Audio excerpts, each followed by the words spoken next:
apparatus. The earliest words that we used were, when your desire and your belief are the same vibrational frequency, then it is. But when you desire something that you don't believe, now this is a little more sophisticated. You desire it and you believe it under these conditions, you just don't believe it under these conditions. And you know why?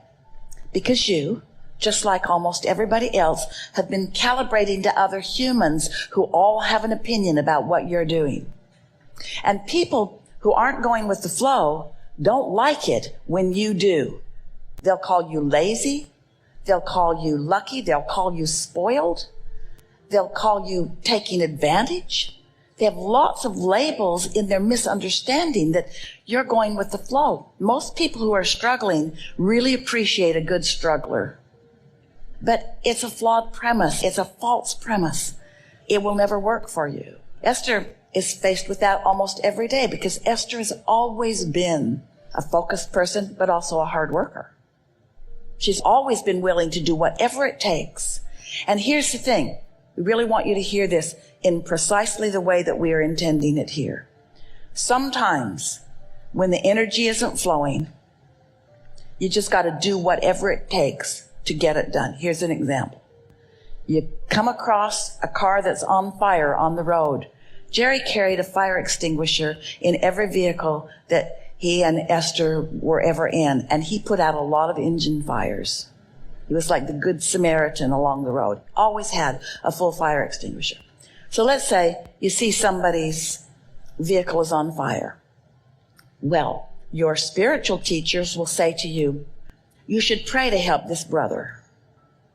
And your metaphysical teachers will say, you should meditate to raise this person up. And a very smart, practical person would say, get out the fire extinguisher and put out that fire. In other words, calibrating in life is figuring out not just what the situations are that are surrounding you, but what is the circumstance by which you can get the best results? What's the path of least resistance? That's the way to ask and answer this question. What's the path of least resistance? Is the path of least resistance to drag them to safety and then pray with them? Or is the path of least resistance to drag them to safety and then put the fire out with the fire extinguisher? And you might say, oh, that's hard work. I want to do it with the power of my mind. And we say, do alignment with the power of your mind and love with the power of your mind and appreciate with the power of your mind and focus with the power of your mind. And then you will be inspired. Here it is. We have never said this before. Thank you so much.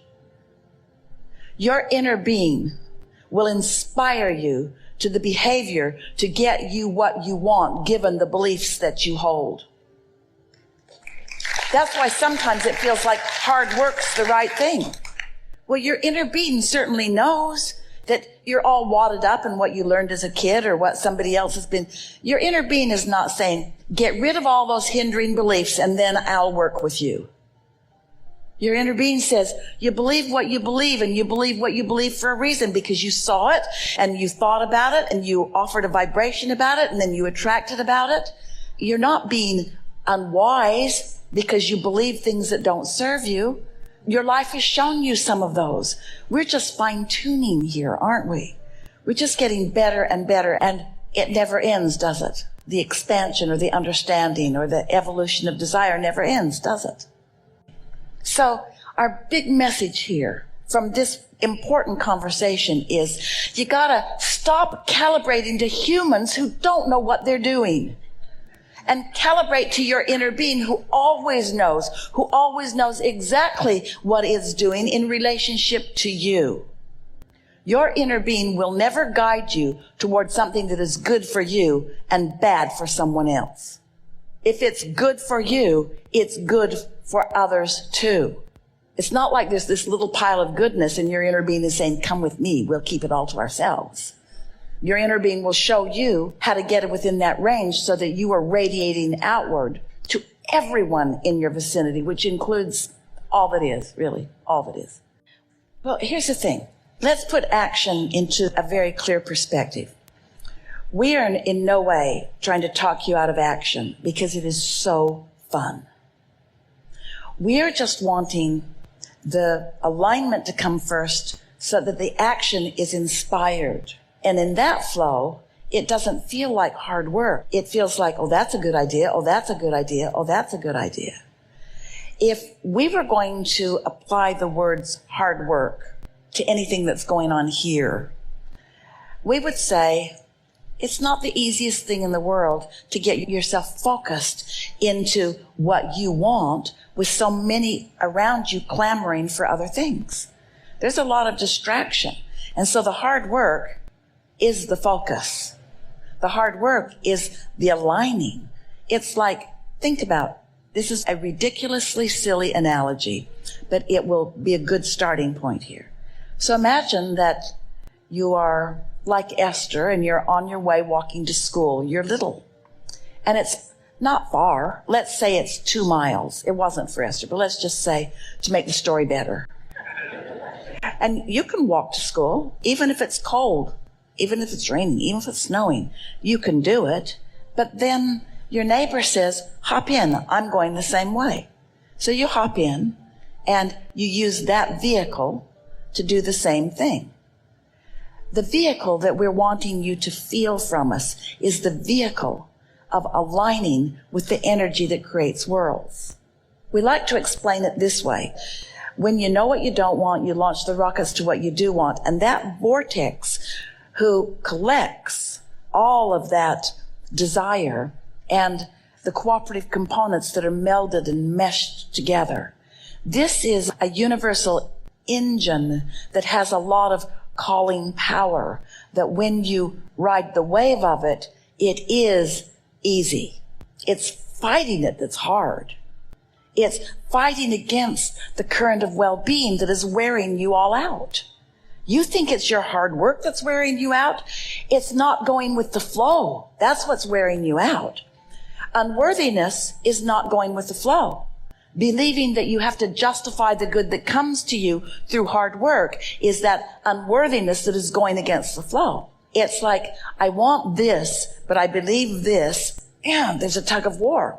Law of attraction is not like your mother who's trying to make it work out well for you. The law of attraction is an equal opportunity consultant who just brings you more of whatever you're focused on while you're focused upon it. So that's what we said. The work really is the choosing of the thought that produces this feeling or this feeling. The best thing to do is not get too far down on the emotional scale, because once you're trending in the direction of what doesn't feel good, then a nap is a good remedy. Meditating where you quiet your mind. Anything that's distracting from what's bothering you is helpful, because the human who has been believing that it takes hard work is going to take hold of that negative thing and wrestle it to the ground and try to kill it, not really being consciously aware that it's just going to get bigger and bigger and bigger and bigger and bigger and bigger and bigger. Your inner being always will call you back, but some of you have to croak in order to do that. And we just don't think that you should have to let go of everything that is about your physical life in order to allow your vibration to rise. And having knowledge about how it works helps a lot.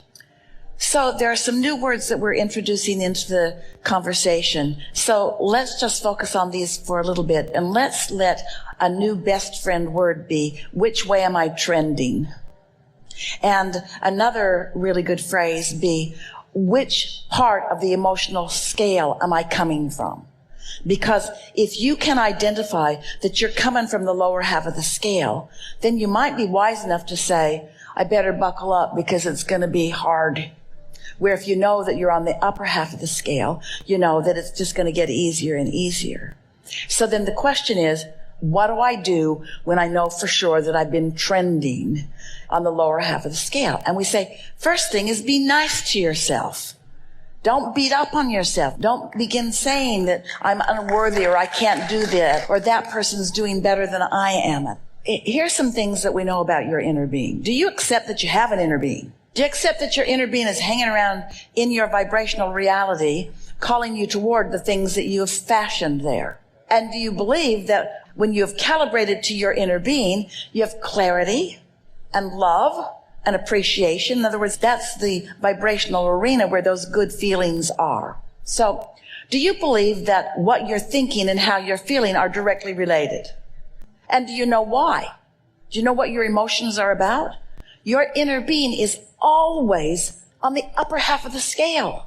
And when you're not, you feel negative emotion. It's as simple as that. So when you feel negative emotion, wouldn't it be helpful to say, I'm on the lower half of the scale, but my inner being is on the upper half of the scale? Because if my inner being weren't there, I wouldn't know what this even feels like. There would be no relativity. There would be no relationship. There would be no way to calibrate it. So now you've got some tools in your hand where you can say, it's temporary and it's even logical. I didn't do something wrong. It's logical that I would feel this way. I want to feel this way and I don't. It's logical that I would feel bad, but I don't trend that way. I'm not a depressed person. I don't trend that way. I'm an optimistic person. I see the best in most things. I feel good much of the time. I feel really good. It's as wonderful to feel interested in something as it is to feel euphoric about something. All of that is you in calibrated range with your inner being, you see. Esther's been saying recently, she wants to be this way and she wants to believe it. I'm a pointer. I decide, I line up my energy, and then I'm inspired to whatever it takes in order to bring things about. But isn't it really, really, really a true thing how fun it is to get your own hands in your own clay? We just want you to look at it this way. You want to do the work with your mind. Get all the cooperative components going so it's unfolding, and then you want to jump in to the fun action of encouraging it along. So what we're really talking about here, you can break it down pretty simply. Am I right now coming from the upper half of the chart, the upper half of the emotional scale?